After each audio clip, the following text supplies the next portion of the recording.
alongside conflict rooted in economic disparity, a heightened awareness of cultural differences is rising across Europe.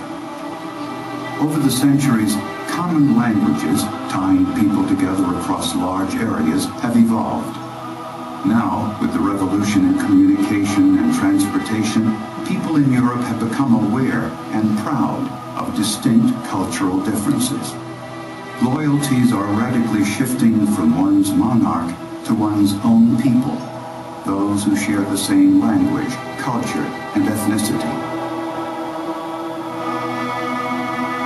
This is the rise of nationalism, a sentiment unknown in Europe only a century earlier. French, German, British, national identity has become a mark of pride and fertile ground for prejudice.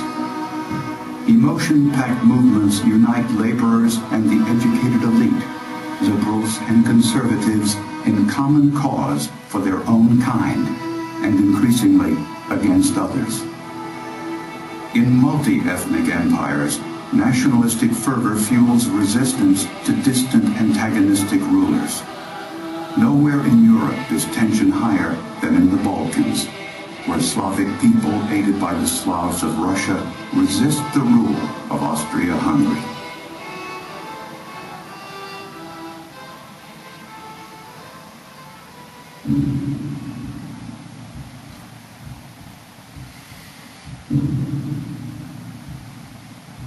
By the turn of the 20th century, dramatic colonial expansion has brought much of Africa and Asia under the control of Europe's great powers for the first time.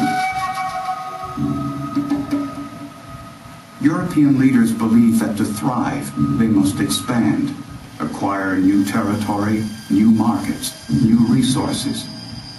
Competition has been fierce, often violent. Using its vast navy, Great Britain has built an empire that dwarfs all others. Ambitious Germany, coming late into the status of a great power, is aggressively expanding, challenging Great Britain's commercial interest and colonial holdings. German rhetoric grows strident, laced with the ideas of influential political thinkers who believe the phrase "survival of the fittest" applies to nations as well as life in the natural world. Colonization, they say, is a matter of life and death. War is a biological necessity.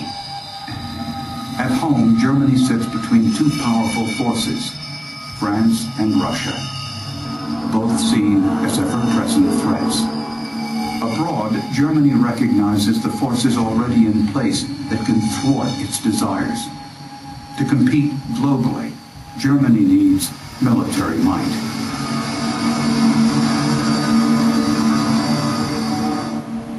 Germany sets out to build a navy to rival Great Britain's and fields the largest army in Europe. Great Britain invests even more heavily in its navy. France builds its army. Diplomatic relations have long been precarious, but the nations of Europe are now bristling with arms.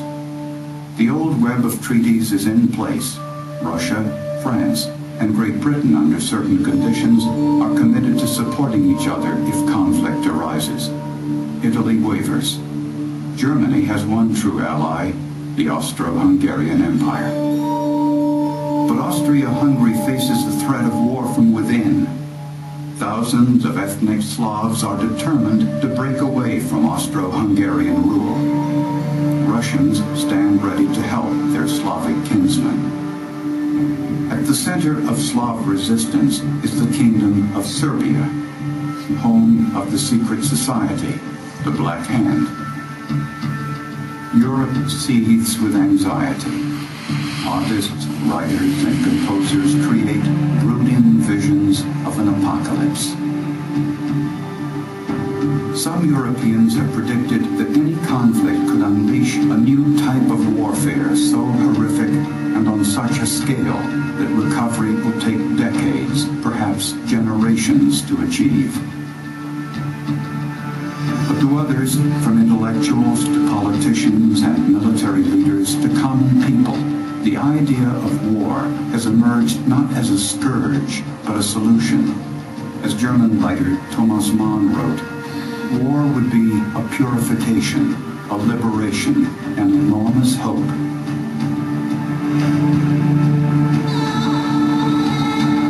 Sarajevo, June 28, 1914. Archduke Franz Ferdinand, heir to the Austro-Hungarian throne, makes an official state visit. The Black Hand leaders in Belgrade plot an assassination, then decide to abort. But word never reaches the 7 assassins in Sarajevo.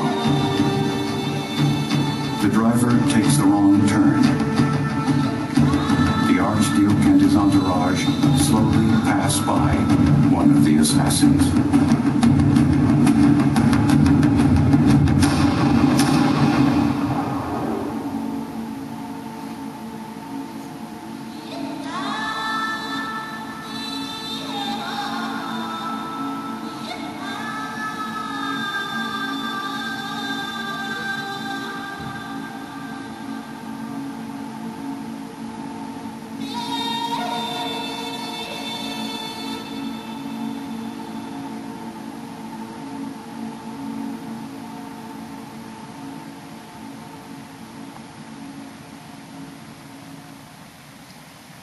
You'd like to step to your